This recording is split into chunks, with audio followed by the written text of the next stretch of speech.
तो कैसे हैं आप लोग? आशा करते हैं आप लोग ठीक होंगे और अपने अपने फील्ड में ज़बरदस्त होंगे। तो जैसा कि हमने पढ़ा था एडवेंट्स ऑफ यूरोपियंस के बारे में, तो एडवेंट्स ऑफ यूरोपियंस के बारे में हमने पढ़ा था। तो वो क्या क्या थे? P D B P D P D B D F. Portuguese था कितना? 1498, डच 1595 से लेकर 96, ब्रिटिश थे 1600, डच थे 1604, फ्रेंच से 1667। आज हम पढ़ने वाले ब्रिटिश के बारे में। सबसे पहले हम आपको जस्ट इंट्रोडक्शन बताते कि ब्रिटिश के बारे में क्या क्या पढ़ना है। ये यूरोपियंस जो ब्रिटिश थे वो भारत आके क्या क्या किए। सबसे पहले हमको पढ़ना बैकग्राउंड के बारे में, इसके बाद पढ़ना इस्टेब्लिशमेंट इंडिया, यानी कि ये ब्रिटिश का आने का कारण क्या था, ठीक है। दूसरा, ब्रिटिश भारत में क्या स्थापना की है। दूसरा, ब्रिटिश का लड़ाई झगड़ा किससे हुआ और क्या क्या लड़ाई था। और फिर ये व्यापारी से शासक कैसे बन गए और फिर इसका महत्व क्या है, ये सब हमको पढ़ना है। तो आइए हम डिटेल आपको धीरे धीरे हम बताते हैं।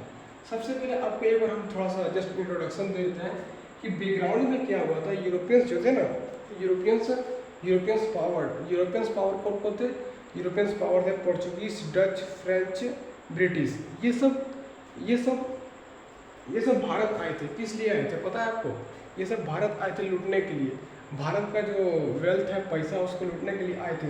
तो लूटे, देखिए, oh my God, what is मज़ा, क्या मज़ा है। तो मसाला और टेक्सटाइल है, उसको देखने यहाँ तो बहुत ज़्यादा माल भरा हुआ है। चलो लेके जाते हैं अपना एग्जाम बेचेंगे, करोड़पति बनेंगे, ठीक है। तो सबसे पहला आदमी कौन आया था अंबानी बनने के लिए भारत में? तो सबसे पहले अंबानी बनने भारत में आया था Vasco D gamma. Vasco D gamma कौन था?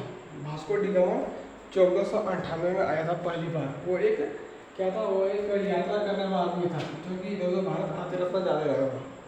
और फिर ब्रिटिश ईस्ट इंडिया कंपनी 1600 में बना था। रॉयल चार्टर, यानी कि शाही फरमान। रॉयल मतलब शाही, चार्टर मतलब फरमान। किसके द्वारा ब्रिटिश ईस्ट इंडिया कंपनी बना था? क्वीन एलिजाबेथ फर्स्ट के द्वारा।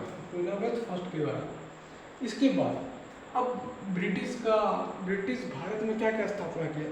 सबसे पहली बात, 1608 में वो ट्रेड करने सूरत आए थे, यानी कि व्यापार करने सूरत आए थे। सूरत करने व्यापार आए थे। तो इसके बाद क्या हुआ कि तो बाबू जैसे आप आईपीएल मैच देखते हो तो आईपीएल में टिकट मिलता है ना, टोकन, उसी तरह का टोकन मिला। किसके तरह मिला था? मुगल एम्परर जहांगीर के द्वारा मिला था, जहांगीर के द्वारा। फिर इन्होंने, ब्रिटिश ने अपना ट्रेडिंग सेंटर्स, यानी कि जैसे कोटा हो गया आपका, नीट जेई का सेंटर्स हो गया, उसी तरह का जैसे एग्जाम सेंटर होता है, उसी तरह का इसको इन्होंने सेंटर बनाया। कहाँ बनाया? मद्रास, फिर इसको कलकत्ता, मुंबई, फिर सूरत, ठीक है। सूरत सबसे पहला तो फैक्ट्री कहाँ था? 1600 में सूरत में था। अब फिर ये ब्रिटिश जो थे, ब्रिटिश का लड़ाई झगड़ा हो गया दूसरा यूरोपियंस पावर्स के, जैसे पोर्चुगीज, डच और फ्रेंच, ठीक है। इनों से लड़ाई हो गया। तो इन लोगों से लड़ाई हुआ, ठीक है। तो जीता कौन? ब्रिटिश ही जीतेगा ना। तो ब्रिटिश क्या किया? ब्रिटिश का जिंदगी बदल गया। दो लड़ाइयाँ हुई थी। कौन कौन लड़ाइयाँ हुई थी? एक हुई थी battle of Plassey. Battle of Plassey का हुआ 1757 में। बैटल ऑफ बक्सर हुआ 1764 में। तो ये लड़ाई में क्या हुआ कि ब्रिटिश ने क्या किया? भारतीय शासकों को हरा दिया और मजा मार लिया, ठीक है, मजा मार लिया। तब क्या हुआ कि अब जो ब्रिटिश जो थे पहले मतलब क्या कहते, व्यापारी थे, और व्यापारी से क्या बन गए? वो शासक बन गए।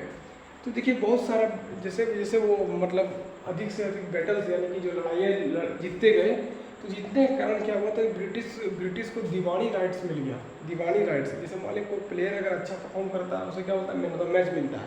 तो इन्होंने बहुत अच्छा परफॉर्मेंस किया, तो इन्हें क्या मिल गया? दीवानी राइट मिल गया। मतलब कि ना रेवेन्यू कलेक्शन की पैसा कलेक्शन करने का परमिट मिल गया है, ठीक है।